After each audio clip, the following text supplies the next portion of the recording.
Good morning, students. This is our first lecture on geography. Chapter number 1 is how seasons occur. In India, we know that there are three main seasons, that is summer season, rainy season, and winter season. We just follow the pattern. But do we know that how seasons occur? How one after one the season cycle occurs. So in this chapter, we are going to learn that how seasons occur, also what changes do these seasons have on our life? The Earth's rotation, revolution has the effect on seasons. That is why we follow the same pattern every year. So kindly look at the video and we will understand that what is the season cycle. Standard 7. Geography. Chapter 1. How seasons occur. Part 1. How seasons occur. To describe, let's recall evolution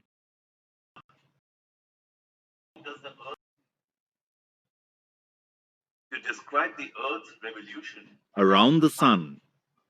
How long does the Earth take to do so? In which hemispheres is our country located? Why don't the sun's rays fall perpendicular at all the places on the Earth? Can you tell?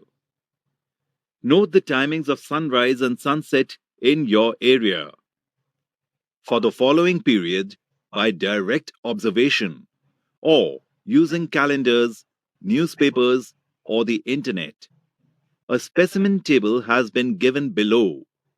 Record the entries for the month of June, find the answers to the following questions, and discuss them. Among the records in the table, which is the longest day? What difference do you notice in the duration of the nights day by day? Guess the reasons behind it. How did you find the duration of the night?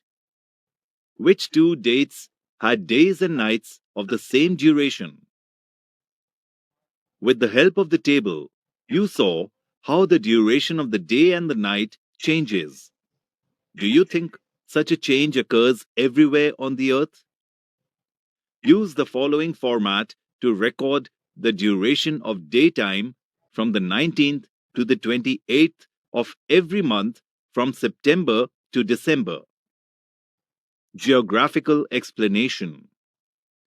You must have noticed the change in the duration of daytime and the nighttime from 19th to 28th June. It takes 24 hours for the Earth to rotate around itself. It rotates from west to east. The Earth's rotation has enabled us to measure time in terms of days.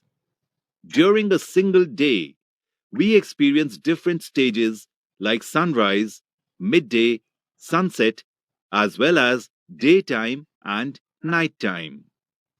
To understand the changes in the locations of sunrise and sunset on the horizon, let us carry out the activity given on the next page. Try this. Paste a large white paper on one side of the table. Place a torch in front of the table in such a way that it wouldn't move. Stand a rod or a candle between the white paper and the torch. Direct the light beam of the torch in such a way that the shadow of the rod or the candle falls on the paper. Mark the position of the shadow on the paper. Move the table along with the rod or candle from one side to the other slowly. Observe and mark the position of the shadow that falls on the paper. Note the change in the location of the shadow. Geographical explanation. From this activity, you will realize that as the position of the table changes, the position of the shadow also changes. If the positions of the sunrise and the sunset on the horizon are observed for the whole year, you will realize that they keep on changing.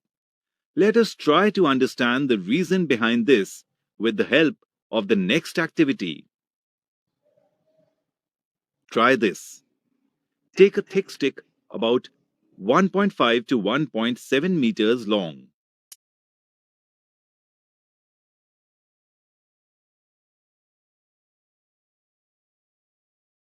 About 1 year. After the observation, mark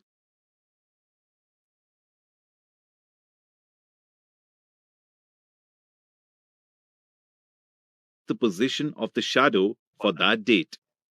If the position of the shadow changes, measure and note the distance between the earlier and the changed position. During the period of this activity, observe the place of sunrise and the sunset on the horizon as well.